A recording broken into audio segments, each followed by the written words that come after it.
এই দুনিয়া থেকে মানুষ বিদায় নেয়, কিন্তু রেখে যায় তাদের হাজারো স্মৃতি। তেমনি আমি আজকে বলতে চাচ্ছি আমার নানু এবং দাদুর কথা।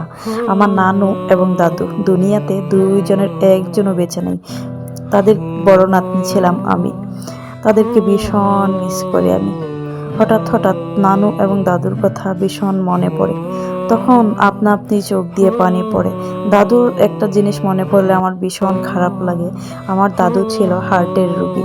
তো দাদুকে সকালে, দেখা গেছে সন্ধ্যায়, রাতে দাদুকে ওষুধ খাইয়ে দিতে হতো, মানে দাদুর ট্যাবলেটগুলো দাদুকে দেখিয়ে দিতে হতো। তো আমরা এভাবে দেখিয়ে দিতাম, আমি দেখিয়ে দিতাম, না হয় আমার ছোট ভাই বোন, না হয় আমার আম্মা, আমরা তিনজনে এইভাবেই চারজন দেখিয়ে দিতাম। তো এই জিনিসগুলো মনে পড়লে আমার চোখে পানি চলে আসে। দাদু দুপুর টাইমে বলতো আমাকে এক গ্লাস শরবত বানিয়ে দাও, কারণ দাদু যে ওষুধ খাইতো তার ভিতরে খুবই খারাপ লাগতো, জ্বালা পোড়া করতো। তখন দাদুকে শরবত বানিয়ে দিতাম, তার খেয়ে মানে শান্তি লাগতো ভিতরে।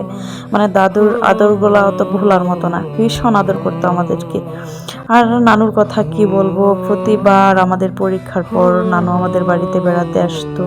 আর নানু আসার পরই আমরা ছোট ভাই বোনেরা সবাই ব্যাগের মধ্যে কাপড় গুছিয়ে রাখতাম চুরি করে নানুর সাথে যাওয়ার জন্য।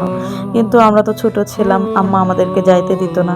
তখন নানু যখন আমাদের বাড়ি থেকে চলে যাইতো, তখন নানু বুকরাটাকে লুকিয়ে নিয়ে বাইরে যেয়ে বুকরা পড়তো। আসলে এই জিনিসগুলো মনে পড়লে ভীষণ খারাপ লাগে। আসলে আল্লাহ আমার নানু এবং দাদুকে বেহেশতে নসিব করুক। নানুর বাড়িতে গেলে নানু কত কত জিনিস আমাদেরকে রান্না করে খাওয়াইতো। আসলে এই জিনিসগুলা কখনোই বলার মতো না, এত পরিমাণে খারাপ লাগে মনে পড়লে।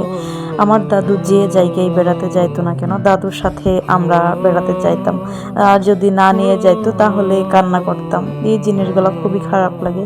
আসলে আমার নানু এবং দাদু দুইজন পরপরই মারা গেছে, বলতে গেলে 1 বছর আগে পরে। 1 বছর আগে মারা গিয়েছিল আমার দাদু, তার 1 বছর পরই মারা গিয়েছিল আমার নানু। আসলে এইভাবেই দুনিয়াতে তাদেরকে বিদায় নিতে হলো। তো আমার কথাগুলো কেমন লাগছে অবশ্যই জানাবেন।